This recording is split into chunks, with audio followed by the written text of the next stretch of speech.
One of the biggest traffic jams ever occurred last Saturday, when every road leading to Silverstone, Northamptonshire, was packed nose to tail for 30 miles. Eventually, 150,000 got in. Here is motor racing history being made. The Grand Prix, the first ever at Silverstone, honoured by the presence of the King and Queen and Princess Margaret, and to whom are presented race officials and the cream of the world's drivers, including John Cobb, the fastest man on land. There are British and French and Italian and Swiss and Argentine drivers here. Yes, and Siamese too.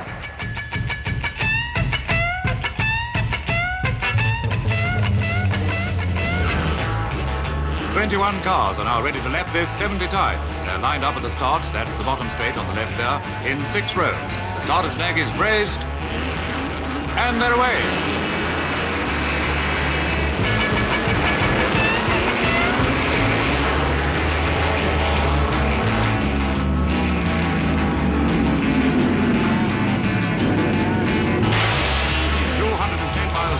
Alfa Romeo 158 showing from the very beginning that they have the lead.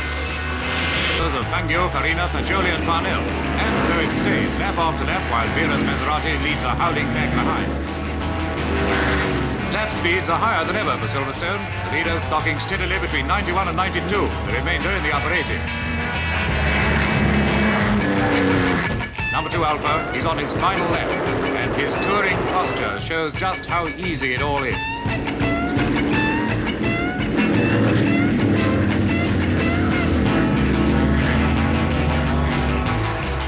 1, 2, 3, Farina, Fagioli, Parnell. 3 victorious Alfa Romeos, 210 miles at over 90 miles an hour.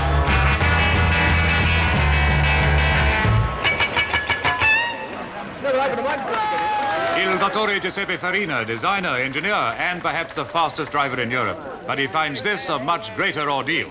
The Grand Prix of Europe.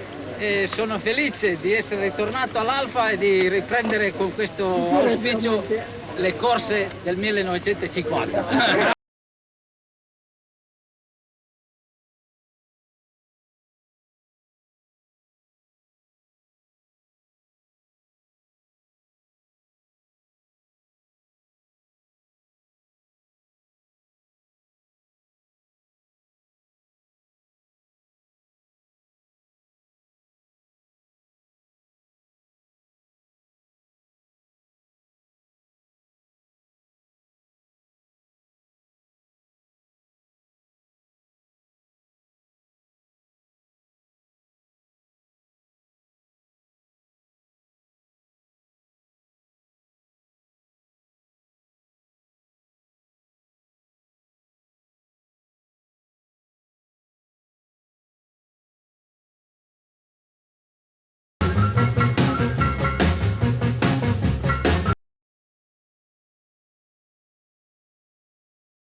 In the Mercedes,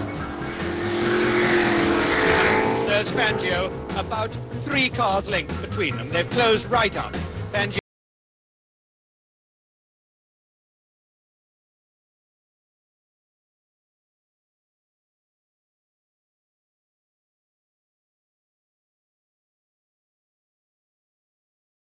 rise to greet Moss, and Moss is waving Fangio up, and they're going to go across the line in echelon port, giving the victory in the RAC Grand Prix of 1955 to Stirling Moss of Great Britain from Juan Fangio of the Argentine.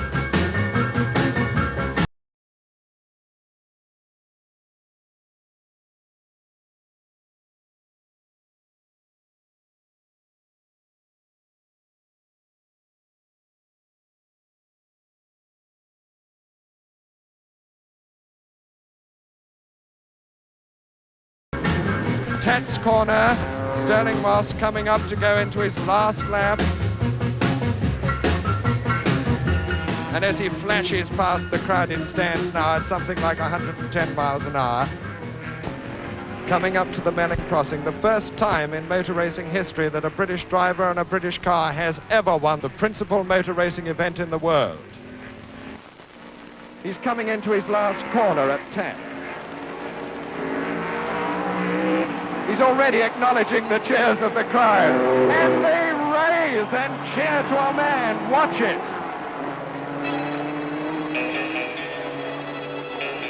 And Stirling Moss has achieved the ambition of a lifetime.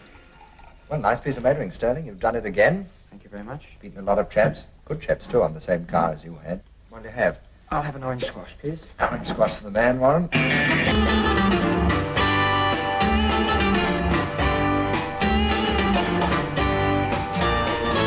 Zu viel allein, das ist nicht gut für dich. Von Träumereien kann niemand glücklich sein. Zu viel allein, das ist nicht gut für dich. Da sitze ich hier und träume nur von dir.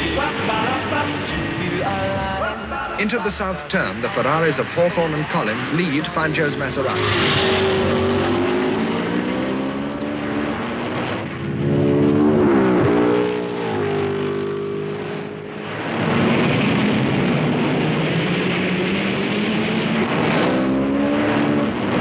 But after 3 laps, Fangio leads by 5 seconds. And with 12 laps gone, his lead is 28 seconds over the 2 Ferraris as he pulls into the pits to take on fuel and change the rear wheels.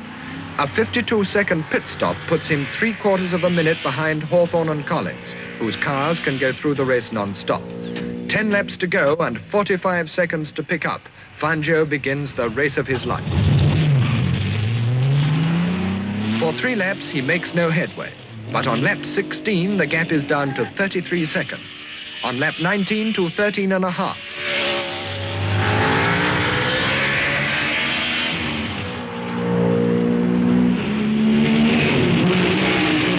On lap 20, Hawthorn and Collins scream past the pits, straining every nerve, with Fangio snapping at their heels.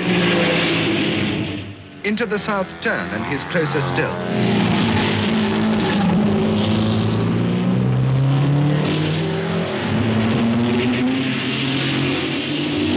Into the north turn, and the fantastic Fangio takes Collins on the inside, and with a lap and a half to go, he leads the race, a race in which he broke the lap record 10 times in 22 laps, reducing it from 9 minutes 37.4 seconds to 9 minutes 17.4, to prove beyond all doubt his claim to immortality as one of the greatest drivers the world.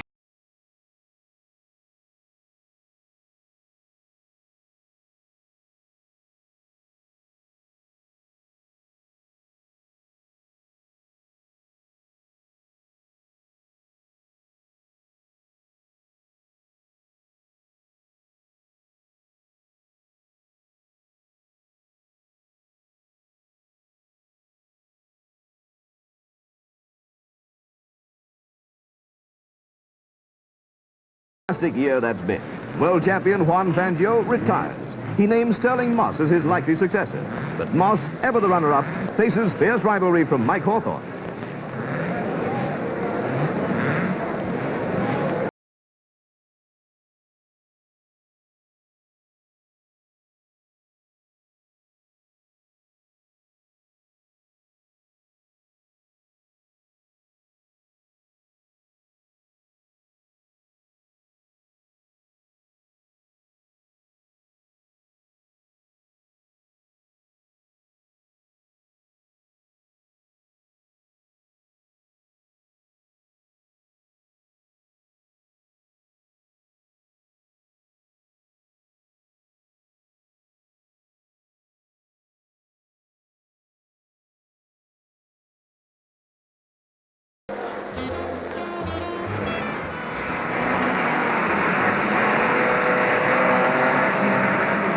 In that high-shouldered van wall, Moss knows there's still a chance for him.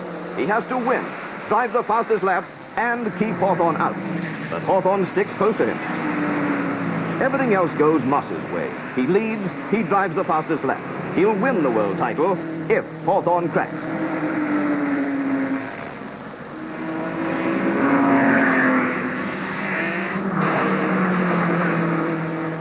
Hawthorn takes no chances. He nurses his motor. He doesn't have to win. He only has to finish second. And that he does.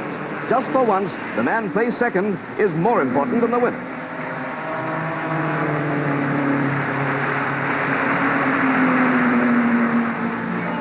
Stirling Moss has won the last Grand Prix of motor racing's most exciting season. But it makes no difference to the World Championship. Moss is the runner-up.